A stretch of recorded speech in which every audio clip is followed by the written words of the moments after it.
Bonjour et bienvenue pour cette nouvelle émission des Rabbins dans la Cité, avec au programme une émission spéciale « Doit-on reconsidérer les libéraux ?» Alors, le mouvement libéral qui est extrêmement puissant, extrêmement touffu et éparse aux États-Unis a fait peu d'émules dans le monde séfarade, assez peu finalement en Israël, mais en tout cas, il fait entendre sa voix, puisque à la base c'est principalement une voix politique. Et aujourd'hui, très fortement, un débat autour de sa possibilité de prier selon, entre guillemets, son rite au Kotel, ces pressions sans cesse sur l'exécutif israélien pour faire reconnaître ses conversions, pour faire reconnaître ses mariages. Et donc, une question qui se pose, à savoir comment, finalement, la Torah et le monde de la Torah aujourd'hui peut donner une place à ce mouvement, comment l'appréhender. Et donc, pour ce faire, nous avons la chance aujourd'hui d'avoir le Rav Sadin, bien connu chez Torah Box et bien connu du monde français, par Rosh Kollel à Jérusalem, Beit Vegan, Kollel Vezot les Yehuda, qui réunit près d'une centaine d'avrechim, et bien sûr Rav Kremezi de Montréal, qui est également Rosh Kollel, Rosh Yeshiva, qui répond à la ligne d'écoute, et bien d'autres, et pour tous les gens qui regardent Rabbin dans la Cité, qui savent qu'il est toujours à nos côtés, le pivot de l'émission. Alors on va commencer justement par lui donner la parole, puisque aujourd'hui nous aurons deux visions. Alors je sais que Rav Sadin voyage beaucoup, fait beaucoup de conférences, mais je ne sais pas jusqu'où finalement, en tout cas il pratique au quotidien ce monde libéral, puisque c'est vrai qu'à Jérusalem, c'est vraiment la portion congrue de chez congrue, qu'en France, comme je l'ai dit déjà, et c'est pour ça que je veux absolument que Rav Kremezi nous étaye et explique bien le système, puisque en France il y avait deux pauvres synagogues, et finalement une très faible écoute. Et donc, Rav Kremezi, si vous pouvez nous expliquer un petit peu justement ce monde libéral américain, les réformés, les conservatives, les néos, parce qu'il y en a, c'est extrêmement varié. Tout d'abord, en Amérique, comme vous dites, nous avons plusieurs mouvements. On a les orthodoxes, les ultra-orthodoxes, les conservateurs, les réformes, les réformés et même les reconstitutionnistes. Donc des mouvements dans la Torah, il n'en manque pas. Comme chez vous en Israël, vous avez 22 partis pour un petit parti, un petit pays. Donc on voit un petit peu que le peuple juif est capable d'avoir énormément de visions. Les deux plus grands partis modernes qui font du poids en Amérique sont véritablement les conservateurs et les réformés. Malgré que à un certain moment, aux alentours de 1960, les conservateurs étaient très très très proches du monde moderne orthodoxe qu'on appelle, ou même il y avait un mouvement de rabbinim orthodoxes qui ont même voulu faire se joindre à ce mouvement, tellement ils ont eu peur que le mouvement orthodoxe se perde dans le mouvement conservateur. Un des plus grands qui a combattu pour que le monde conservateur reste conservateur et que le monde orthodoxe reste orthodoxe, c'était le Rav Aaron Kotler. Le Rav Aaron Kotler, celui qui a bâti la yeshiva de l'Écoute et le monde américain, Froum, s'est battu pour que véritablement le mouvement conservateur et réformé reste en dehors des mouvements religieux. Avec le temps, bien sûr, ces mouvements perdent beaucoup de force. Et aujourd'hui, malheureusement, il y a beaucoup de monde qui font partie de ces mouvements-là avec certains intérêts. Des mouvements idéologistes, à savoir avec une véritable idéologie de conservateurs et de réformés, d'avoir certaines véritables pensées. Malheureusement, aujourd'hui, c'est plutôt certaines personnes qui ont certaines difficultés avec la religion telle qu'on l'entend par rapport à leur mariage, marier leur femme, pour pouvoir faire partie du Ham Israël d'une certaine façon sans véritablement avoir des obligations, alors ils joignent ces mouvements-là pour pouvoir avoir une certaine crédibilité dans notre Torah.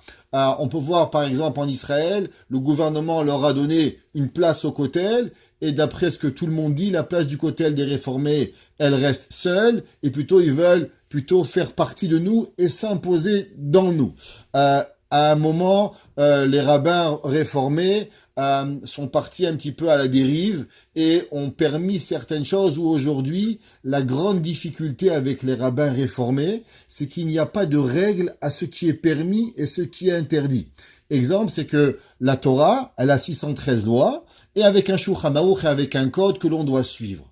Dans le réformé, dans le réformisme aujourd'hui, c'est le Rav qui décide plus ou moins ce qu'il veut, quand il veut, comme il veut, ce qu'il veut s'attacher à la Torah et ce qu'il veut pas s'attacher à la Torah. Ça veut dire si demain le Rav voudrait qu'on fête plus le Shabbat, mais on va fêter dimanche, ou on va bouger le service du Shabbat au vendredi, ça lui est permis. J'ai une tante à moi qui faisait partie d'une synagogue conservatrice, et un jour le rabbin a dit à la synagogue, la semaine prochaine, vu le tournoi de golf, alors on va bouger le service du samedi, on va le mettre au dimanche. Ça veut dire que véritablement, il n'y a pas véritablement de loi, quelque chose qui va leur donner une définition claire de ce qui est permis et ce qui est interdit. C'est quoi la limite entre le judaïsme, entre l'autre religion, et comment faire la part des choses, à part qu'on croit à Kadosh Baruch Hu, mais qu'est-ce que ça veut dire croire, et quelles sont les mitzvot minimales pour pouvoir dire que l'on fait partie de cette religion. Alors, est-ce qu'il est suffisant quand même, donc on comprend le point. Le point, c'est que il y a quand même, et c'est ça qui est intéressant, il y a une volonté de rester juif, de rester... Il y a quelque chose quand même intéressant dans ce mouvement. Aujourd'hui aux États-Unis, pour vous, c'est quoi? C'est 50% des juifs qui sont affiliés à ces mouvements? D'après les sondages, d'après ce qu'ils disent, c'est qu'il y a plus de 50% qui sont entre les réformés et les conservateurs qui font partie de ces mouvements-là. Qu'est-ce que ça veut dire faire partie de ces mouvements-là? Est-ce que ça veut dire une fois par année qu'ils font partie? Mais on dit qu'il y a plus de 50% qui sont affiliés à ce genre de mouvement. Au moins 2 millions de personnes en Amérique du Nord, quoi. Exactement. Est-ce que vous voulez... Oui, alors bien sûr, on est je pense bien sûr sur la même ligne. Mais je dirais, tout d'abord, je vous reprendrai, c'est pas de dire qu'il y a plusieurs facettes de la Torah, hein, comme il y a plusieurs partis politiques ici, je pense que c'est une erreur, parce qu'il faut bien, nous, alors je dis tout de suite qu'il est fondamental de dire que tout juif doit être respecté et aimé. Il ne s'agit pas du tout de jeter la probe sur les personnes. Un juif, qu'il soit libéral, conservateur, orthodoxe, on doit l'aimer comme son frère, et le respecter comme son frère. Il s'agit ici d'un débat d'idées. Et au niveau de l'idée, les conservatives et les réformés, j'ose le dire, n'ont rien à voir avec la Torah. C'est pas une richesse dans la Torah, c'est quelque chose qui est à côté complètement de la Torah et qui peut être très souvent contre la Torah. Alors, je ne sais pas du tout que je veux les attaquer ni quoi que ce soit, mais il faut une certaine cohérence intellectuelle. Or, le grand problème, il faut aussi différencier le libéralisme et les conservatisme. Le libéralisme est basé, effectivement, comme l'a dit le Rav Kramazi, sur une sorte de liberté interprétative qui est toujours, en réalité, liée à plus ou moins... la pensée idéologique des réformés, elle est toujours conforme à la pensée du politiquement correct du moment. C'est plus ou moins ça. Par exemple, au XIXe siècle, il était de bon ton en Allemagne d'être anti-sionistes, ils étaient tous anti-sionistes. Aujourd'hui, il est de bon ton d'être sioniste, on est sioniste. Ça veut dire qu'il y a une morale tout à fait lâche et tout à fait large, il y a une croyance en Dieu, et encore, il y a certains rabbins libéraux qui ne croient pas en Dieu, ou que c'est une idée humaine, etc., etc. Donc, effectivement, il n'y a pas d'idéologie sérieuse du libéralisme. Il y a eu ou pas? Il y a eu un petit peu au début, oui. Il y a eu une pensée qui était axée sur la réintroduction, on va dire, de la morale prophétique et l'abolition de tout ce qui est talmudique, tout ce qui est rabbinique. C'était plus ou moins la colonne vertébrale, mais ça a très vite dévié. En plus, ça ne tient pas. Quand on dit 2 millions, sur ces 2 millions, il y en a la moitié qui ne sont pas juifs d'après la halakha, puisque les mariages mixtes là-bas sont énormes. On sait très bien que dans 50 ans, il y aura 80% de juifs réels orthodoxes. Et il n'y aura plus de libéraux aux États-Unis. Ouais. Et donc, alors que les conservatifs, c'est autre chose. Il y a un certain respect de la loi, mais leur problème, c'est qu'ils lient la pratique à l'histoire. C'est-à-dire que leur vrai Dieu, c'est l'histoire. C'est-à-dire que l'histoire génère une spiritualité et donc une conformité à l'histoire. Alors, ce qui est très important ici, pour nous, d'appuyer idéologique, enfin, spirituellement, je pense qu'il y a une erreur intellectuelle, une erreur morale, éthique, et une erreur spirituelle. Alors, l'erreur intellectuelle, je commence par le début, on en reparlera après, c'est qu'une Torah, une religion ne s'invente pas. La religion, elle est avant tout le fruit d'une révélation. Or, la révélation divine, par définition, ce n'est pas une inspiration humaine. Par exemple, les conservatifs vont dire Dieu ne se révèle pas simplement de façon spectaculaire au Sinaï, il se révèle dans l'inspiration de chaque être humain qui va dire des idées. C'est aussi la révélation. On va dire nous aussi, bien sûr, que l'inspiration du prophète ou l'inspiration du Rav, c'est divin, mais ce n'est pas du tout le même niveau. Dans ce cas-là, on va dire que Baudelaire et Verlaine et Picasso, ils ont été aussi, les étincelles divines, ils ont été inspirés. Il y a une structure de révélation qui est une logique en soi, qui est une logique divine, dont l'homme est capable ou pas d'entendre. Or, le discours libéral et même le discours conservateur brouille la capacité d'appréhender ce discours divin parce que il pose en préalable, plus fort que la parole divine, des impératifs d'ordre de la liberté, de l'interprétation humaine et de la conformité de la Torah à la morale du moment. Et l'universalisme. À la morale du moment, ça veut dire si par exemple c'est humiliant pour une femme, ou humiliant pour un homme, ou humiliant pour un homosexuel de ne pas être reconnu comme valable, et que, alors là on gomme la Torah. Ça veut dire que dès qu'on fait ça, et je ne dis pas que c'est pas il y a des fois c'est des très bonnes intentions, d'humanisme, d'amour de l'autre, mais cette posture intellectuelle brouille la capacité d'écouter l'altérité radicale de la parole de Dieu. Et donc on n'est plus dans de la religion, on n'est plus dans la Torah. On est dans quelque chose qui n'a aucun rapport avec la Torah, qui est la culture peut-être juive, si vous voulez, pourquoi pas, puisqu'ils sont juifs, mais ce n'est pas en réalité de la Torah. Est-ce que fondamentalement, dans toutes les idées avancées, etc., il y a pu avoir des choses intéressantes qui ont été justement repris, poussées par des rabbinim? Alors ce qui est très intéressant, c'est que c'est le contraire qui est vrai. Je ne veux pas du tout, encore une fois, être... je ne connais pas une idée intéressante, mais même Les Bâtisseurs du Temps, qui est un livre écrit par Abraham Eshel, qui est un très beau livre, en vérité, lui-même a étudié le monde orthodoxe, et ses idées sont complètement orthodoxes. C'est le contraire qui est vrai. Par exemple, les conservatifs s'inspirent de quel rave? Alors, Ramazi, vous le savez. Ils citent Mendelssohn. Non, Mendelssohn n'était pas un rave. Non, mais les idées ont été de Mendelssohn. Pas vraiment Rav Soloveitchik, ça c'est les néo-orthodoxes. Non, c'est moderne orthodoxe, Rav Soloveitchik. Rav Soloveitchik était moderne orthodoxe. Tout à fait. Et il s'inspire principalement de Rav Kook et de Rav Hirsch. Or, demandez... Ils doivent se retourner dans leur tombe. Demandez le Rav Hirsch ou Rav Kook s'ils sont pro-conservatifs ou ils vont tuer, ils étaient orthodoxes purs. Donc toutes les idées intéressantes qu'ils prennent sont du monde orthodoxe, sont des grands penseurs orthodoxes. Il n'y a pas, et une fois j'avais dit ça à un conservatif, j'avais dit, produis-moi si vous êtes la vérité. Si vous pensez être la vraie relais nouveau de la Torah, comment se fait-il que depuis 2 siècles, après demander le sang, ça m'a pris il y a 2 siècles, depuis 2 siècles, vous n'avez pas produit un homme capable de produire une Torah intellectuelle qui, par sa puissance intellectuelle, force au respect. Il n'y en a pas un seul. Donc on voit bien que ça fait fausse route. Et donc le problème cardinal, c'est celui-là. C'est le problème, de l'interprétation des textes. Est-ce que le point central... C'est vrai que chez nous, il existe une tradition de l'interprétation.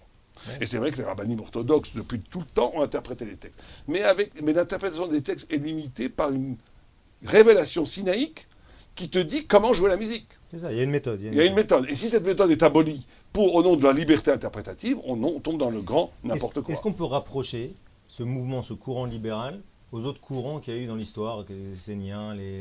Oui, je pense que oui. Je pense qu'il y a toujours eu, par définition, la notion même d'orthodoxie. Moi, j'aime pas le mot orthodoxe, je vous dis entre nous, parce que d'abord, on peut l'utiliser pour d'autres religions goy, donc c'est pas très sympathique pour la Torah.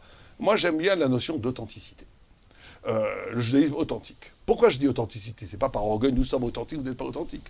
Authenticité au sens qu'il y se passe quelque chose de spécifique dans l'événement sinaïque et dans l'élection du peuple d'Israël comme témoin d'une vérité radicalement autre, dont Emmanuel Levinas, qui n'est pas un orthodoxe avec des périodes, parle magnifiquement bien, qui ne peut pas être repris par une pensée qui s'accommode du politique correct du moment. Et donc, il y a une trahison du message prophétique, du message original talmudique, du génie rabbinique, par quelque chose qui échoue, par définition, dans quelque chose qui est du politique correct. Si vous pouvez nous résumer le message finalement du monde libéral. C'est qu'on a une mitzvah de la Torah, d'apprendre à connaître les gens qui dévient. La Gemara dit que même Hillel est... La lacha, elle est comme Hillel, parce que Hillel essaie de comprendre Shammai, puisque Shammai essaie de comprendre Hillel. Je pense que, pour revenir un peu à ce qu'a dit le Rav Sadin, mais en 2 points. D'abord, il faut savoir qu'il y a 2 problématiques. Il y a une personne qui ne peut pas faire certaines choses, qui a la difficulté à faire certaines choses. Ça, c'est un point. Et le deuxième point, c'est quand j'ai une difficulté, est-ce que je fais plier la Torah à mes besoins? Exemple. Si une personne, elle n'arrive pas à faire Shabbat, malheureusement, c'est difficile pour elle. Est-ce que parce qu'elle n'arrive pas à faire Shabbat, on va créer un mouvement de juifs qui veulent pas faire Shabbat? Il y avait dans l'histoire énormément de personnes qui faisaient pas Shabbat, malheureusement. Le lendemain qu'on est sorti du mont Sinaï, il y a eu un juif qui a été Mechalel Shabbat, qu'on a dû le tuer. Ça veut dire que la vie, elle est faite que pas tout le monde arrive à tout faire. Mais c'est pas parce que j'arrive pas à faire qu'obligatoirement je dois changer les règles. Je pense que la première problématique des conservateurs et des réformés, c'est à savoir quand nous avons une difficulté, est-ce que c'est moi à me plier aux règles ou aux règles à me plier à moi? Vous avez parlé de certains mouvements, par exemple les Baïtoussim, les Tzdukim qui ont vécu avec leur temps. Je vous dirais que même eux n'ont jamais fait ce que les réformés ont fait. Pourquoi?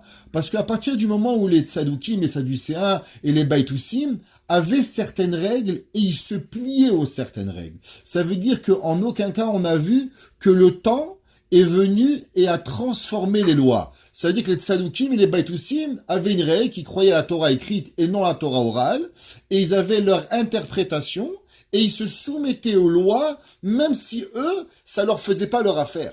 Le moment, je pense, qui est le plus dangereux, c'est quand nos difficultés personnelles, on n'arrive plus à faire certaines choses, et on veut transformer la Torah ou le monde ou les règles par rapport à mes difficultés.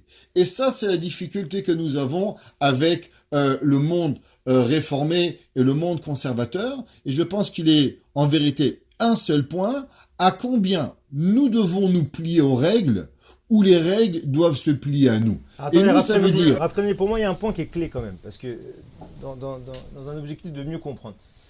De ce que vous dites, finalement, il n'y a pas vraiment de message clair, en tout cas, il n'y a pas une ligne directrice claire. Si, il y a un message très important, qui est l'élection de règles éthiques. Par exemple, nous-mêmes, nous aurons un problème, le respect de la femme. Le respect de la femme, ça veut dire que, est-ce qu'on va mettre les femmes, on va en parler plus tard, on pourra faire une émission dessus si vous voulez. Le respect de la femme, ça veut dire, à un moment donné, est-ce qu'on la met dans une cage à poulailler? Ou est-ce que la femme est égale à l'homme? Si elle est égale à l'homme, elle doit être assise avec nous. Par exemple, le respect du désir. Alors si moi je suis, dans ma nature, je désire aimer un autre homme, pourquoi est-ce qu'on m'en empêcherait? Par exemple, la notion de la démocratie et de la liberté. Par exemple, la notion, c'est beau, ça va, vous avez raison, ce que vous dites au fond, c'est vous avez raison, qu'il y a une inclinaison de facilité dans le monde, surtout libéral, mais même conservatif. Mais ça va plus loin que ça. Il y a vraiment une tentative de donner, c'est vraiment c'est pour ça que moi je suis très critique par rapport à ces mouvements. Parce qu'il y a, je ne veux pas dire le mot trahison, mais je veux dire qu'on abandonne le patrimoine judaïque ancestral divin pour s'affilier de façon presque inconditionnelle à un paysage éthique qui parfois est très valable, très valable. Le respect de l'autre, le respect de la liberté de conscience, il faut la respecter. Vous avez d'ailleurs juste un point. Ouais. Pour vous, ça repose sur un besoin d'universalisme ou un besoin de plaire aux autres peuples? Non, je pense qu'il faut tomber dans le simplicisme. Il ne faut pas tomber dans la simplicité. Il y a des gens très intelligents, des gens même honnêtes, qui peuvent être, par erreur, pour moi par erreur, chez les libéraux, chez les conservatifs. Je pense que profondément, c'est lié à la notion... Pourquoi est-ce que... à la notion de conscience. Vous savez qu'il y a quelque chose d'absolument paradoxal et merveilleux dans la Torah. C'est que vous avez 3 niveaux d'action positive et 3 niveaux d'action négative. Vous avez la pensée, qui est le plus haut, et vous avez qui est le plus haut. Vous avez la parole et l'acte. Or, dans le corpus coercitif dans la Torah, il est à quel niveau? C'est-à-dire qu'on vous dit, qu'est-ce qui est plus grave? De manger du cochon ou de dire du lachonara, de dire de la médisance? Qu'est-ce qui est plus grave? Vous allez me dire de la médisance. Qu'est-ce qui est plus grave? La médisance ou bien penser mal? Ne pas croire que Dieu existe, ne pas croire que la Torah est vraie. Pensez mal. Or, plus la gravité est grave, moins il n'y a pas de punition. Par exemple, il y a une punition quand je mange du cochon, prévue par la Torah, 39 coups de bâton. Il n'y a pas de punition. Quelqu'un qui irait devant le bête de Sanhedrin et qui dirait « je ne crois pas en Dieu, on ne lui fait rien ». Il ferait des grimaces, blablabla, votre Dieu, j'y crois pas, votre Torah, on ne lui fait rien. Comment ça se fait? C'est ça l'extraordinaire. C'est que plus c'est grave, moins c'est social. Plus c'est grave, plus c'est lié fondamentalement une affaire entre toi et Dieu que toi tu ne peux pas intervenir. Et c'est ça le tour de force magique que la Torah fait, extraordinaire que la Torah elle fait. C'est qu'elle respecte la liberté de conscience. Elle la respecte, ça veut dire que ça n'a pas à moi d'intervenir physiquement pour t'empêcher à croire que ce que tu crois. Mais ça n'enlève en rien l'échelle des valeurs. Il n'y a rien de pire. Parce que c'est quelque chose qui est lié à ton âme. Un acte, c'est extérieur. Alors qu'une opinion idéologique, spirituelle, thoraïque, c'est lié à ton éternité même. C'est pour ça que la Torah, elle dit que... On peut vous répondre, c'est une vraie liberté de conscience à penser qu'il faut moderniser la Torah. Alors, c'est ça le grand problème. Quand vous dites moderniser la Torah, vous sous-entendez, alors vous en rendez compte sûrement, mais peut-être d'autres s'en rendent compte, que la Torah est liée au temps, et donc que la Torah est un exercice que l'être existe avant. Vous savez que la grande discussion, c'est ça. Est-ce qu'avant tout, il y a de l'être? Et l'être est primordial. Et l'être va générer des religions, des pensées. Et dans ce cas-là, la Torah est seconde par rapport au monde. Ou bien est-ce qu'il s'acclame Boraïta et Baraïta Alma? Est-ce que la Torah est plus vieille que le monde? Le concept d'ailleurs que Lévinas a repris de façon magnifique aussi. Lévinas c'est un penseur orthodoxe, vous le savoir. Je me fais souvent engueuler par des rabbins encore plus orthodoxes que moi, qui me disent Lévinas. Mais Lévinas était un orthodoxe extraordinaire. C'est vrai qu'il n'avait pas forcément de kippa tout le temps sur la tête, mais en tant que penseur, c'est un penseur caché les méandrines. Et il parlait par exemple de cette histoire-là, de plus ancien que le monde. Ça veut dire justement que dès que vous dites qu'il faut moderniser la Torah, on tombe dans quelque chose de tronqué. Absolument, c'est que la Torah, c'est la culture. Or, la Torah, bien sûr la Torah s'inscrit dans une histoire. Mais elle s'inscrit dans une histoire en résistant à l'histoire, pas générée par l'histoire. Toutes les conservatifs, ils disent, mais toute la Torah, c'est de l'histoire. C'est vrai. Mais c'est pas de l'histoire qui est générée par l'histoire comme la culture. Les rabbinim ont fait des halachot pour contrer l'histoire qui allait anéantir le peuple d'Israël, qui elle-même était d'origine sinaïque. Après-midi, maintenant, bon, on a bien compris, je pense, l'enjeu idéologique. Ce qui serait intéressant maintenant, c'est de savoir comment on vit avec. Puisque par définition, on a un monde libéral qui est là, d'accord, qui est existant, qui est encore plus là après-midi chez vous. Et c'est que aujourd'hui, l'immense majorité, il y a quelques idéologues de Copernic, il y a quelques idéologues en France. J'en ai rencontré, donc des vrais idéologues, des types qui ont créé Copernic, de deux parents juifs, etc. Mais ça veut dire que c'est vrai que quand on rentre un peu là-dedans, c'est 90% de gens qui ne savaient pas où aller parce qu'ils étaient rejetés de partout et que là-bas, c'est le seul endroit où on leur ouvre les bras. Maintenant, néanmoins, ce qui est intéressant, c'est l'objet de mes dernières questions. Concrètement, quel rapport, comment finalement on doit appréhender au quotidien un rapport avec un monde libéral? Ça veut dire quoi? J'ai mon petit cousin qui fait sa bar mitzvah à la synagogue libérale. Sa mère, Christine, n'a pas pu le faire rentrer sous le joug des mitzvot. Qu'est-ce que je fais? Je vais à la bar mitzvah, je vais pas à la bar mitzvah. J'arrive là-bas, histoire vécue. Et c'est très intéressant. Je pense que nous avons tous de la famille un peu lointaine comme ça, et on est face à cette difficulté. Et après-midi, juste pour la petite histoire, parce que je me souviens comme si c'était hier, c'était il y a plus de 15 ans. Et le rabbin a commencé à lire la Torah, il a pris le Sefer Torah, d'accord, je ne me souviens plus de la paracha, il a mis le livre comme ça, le Chumash en dessous, pour lire comme ça, tac, tac, et après, au Shlishi, il s'est arrêté. Et je lui ai dit, pourquoi le Shlishi? Il me dit, ça y est, on en a lu assez. Il a fermé. Et non, mais c'est véridique. Et je lui ai dit, mais vous voulez pas qu'on... Et moi, je pouvais le faire. Je lui ai dit, vous voulez pas qu'on continue, vous fasse là? Il me dit, non, très bien, on s'arrête là, tac. Il a arrêté au Shlishi. Mais du coup, voilà, je suis invité à un mariage, je suis invité à un truc, je vais faire des histoires de famille pour ne pas y aller, comment ça marche?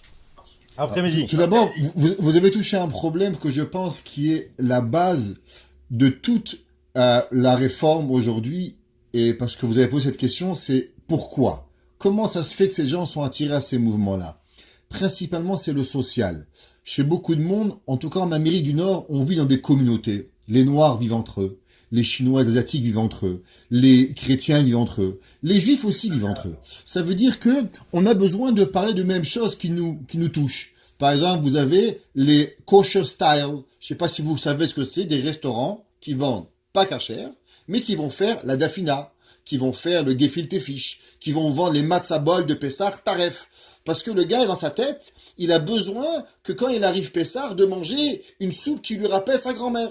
Donc ça veut dire qu'il a un besoin de sociabilité, de parler de ces choses-là avec ce monde.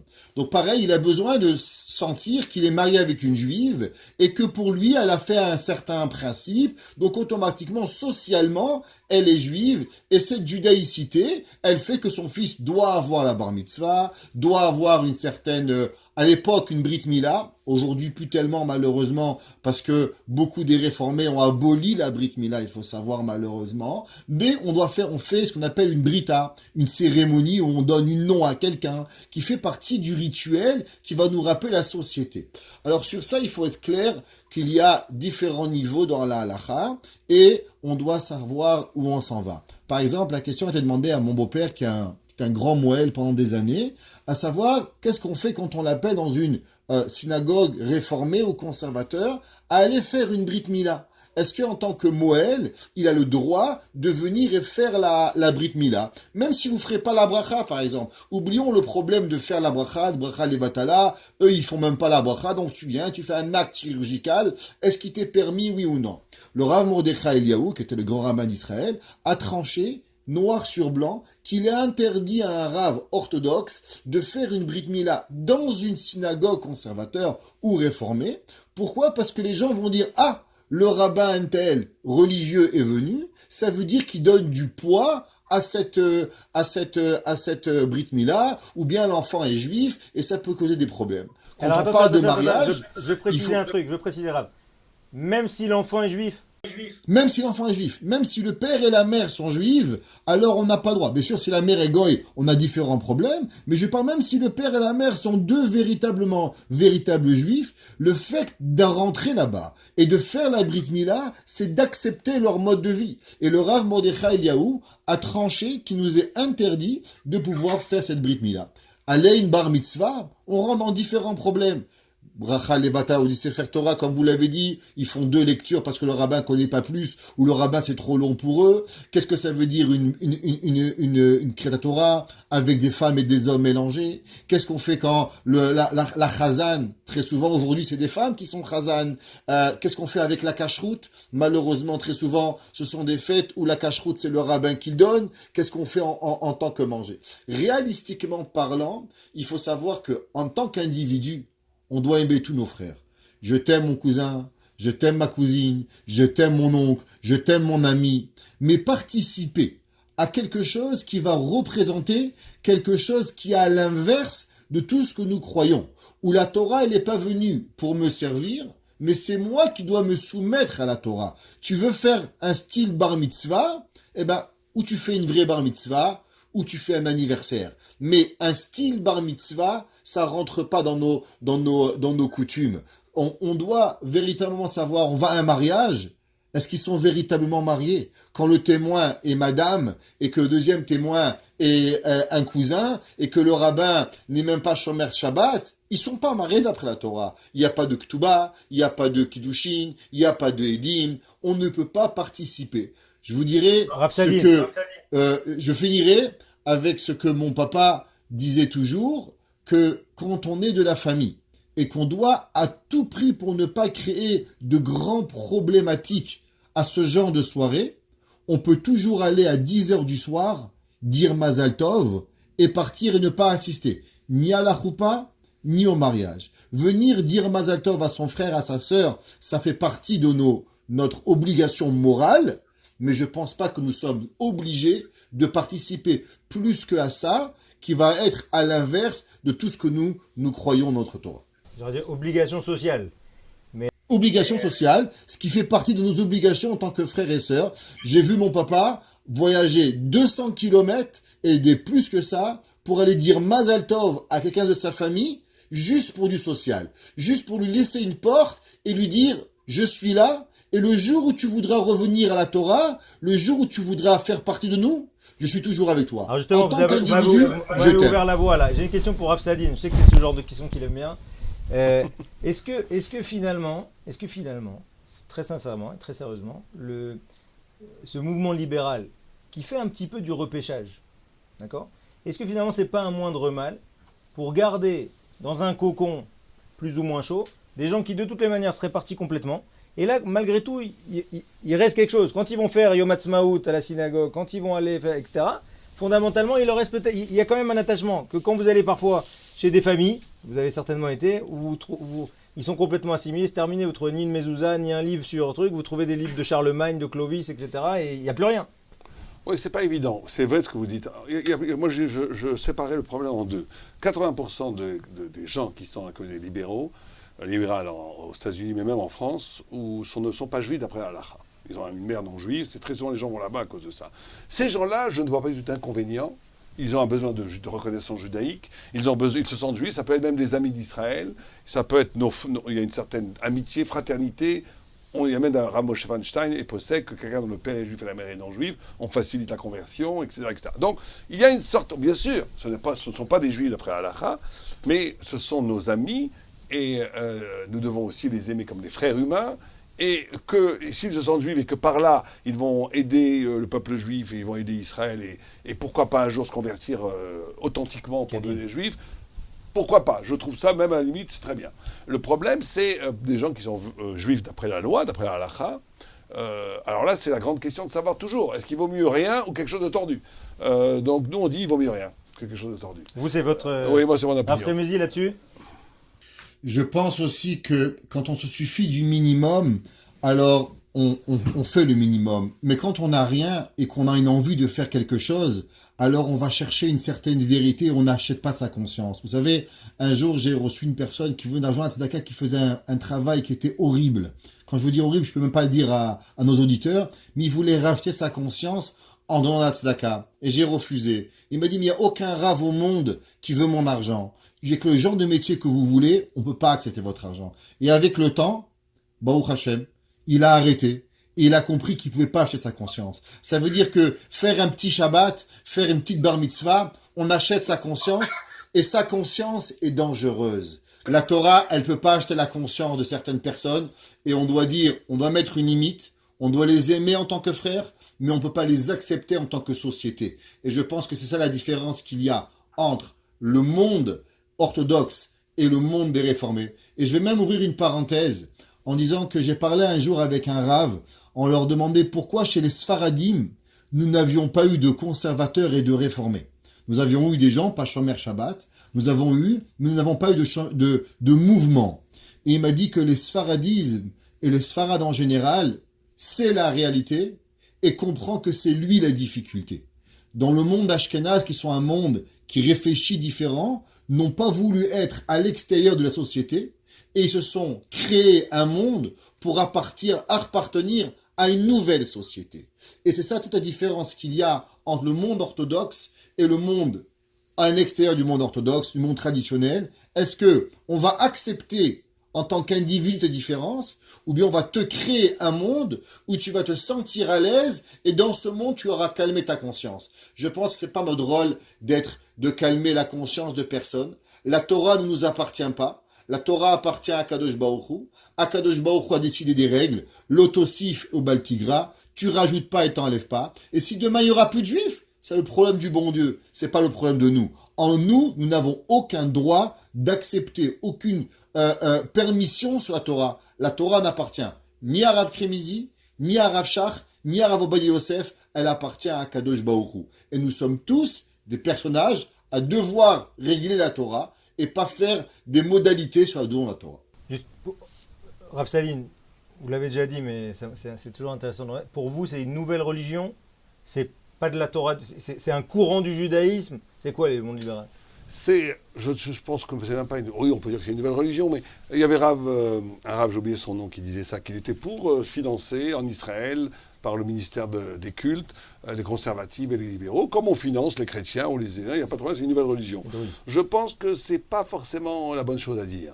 Je pense qu'il est très important d'avoir un vrai échange avec notamment les personnes qui, sincèrement, pensent être dans une synagogue et qui ne connaissent pas la richesse infinie de la vraie Torah, de la Torah authentique, et qu'on ne peut pas s'accommoder en disant c'est une religion, j'ai rien à faire avec eux. Ce sont nos frères juifs, enfin en tous les cas pour ceux qui sont juifs, il y en a encore beaucoup, et surtout le débat idéologique de vérité. L'enjeu c'est la vérité. L'enjeu, c'est la vérité, l'enjeu, c'est pas tellement autre chose. Or, moi, ce qui peut nous paraître embêtant, c'est pas tellement que des gens croient ce qu'ils croient, chacun fait ce qu'il veut, c'est pas tellement le problème. C'est qu'on prend la Torah elle-même qu'on la déforme. Or, ça, c'est une gestuelle qui est propre dans la Torah, dans la traduction, à Amalek, par exemple, qui prenait lui-même, c'est-à-dire qu'Amalek venait aussi du Yud, vous savez, c'est un peuple frère, il vient de c'est Esav. Sa particularité, c'est de prendre la vérité elle-même et de la déformer. Quand on touche à la vérité elle-même, quand au nom de la vérité, on déforme la vérité, là, il y a un enjeu de bataille. Alors, pas bataille avec des épées, ni violence, ni même agressivité, mais de bataille idéologique dont l'enjeu est la vérité, je le répète. Très souvent, ces gens-là ne relèvent pas le défi. Moi, on va proposer un débat avec quelqu'un de libéral de connu à Paris. La personne a refusé parce qu'ils ne veulent pas vraiment le débat. Ils créent leur petit monde avec leurs petites affaires, mais il n'y a plus d'enjeu de vérité. Donc je parlerai même pas que c'est une nouvelle religion. Je ne donnerai même pas la dignité de nouvelle religion, parce qu'une nouvelle religion, elle est quand même affiliée à la notion de vérité, et ici, on n'a pas cela.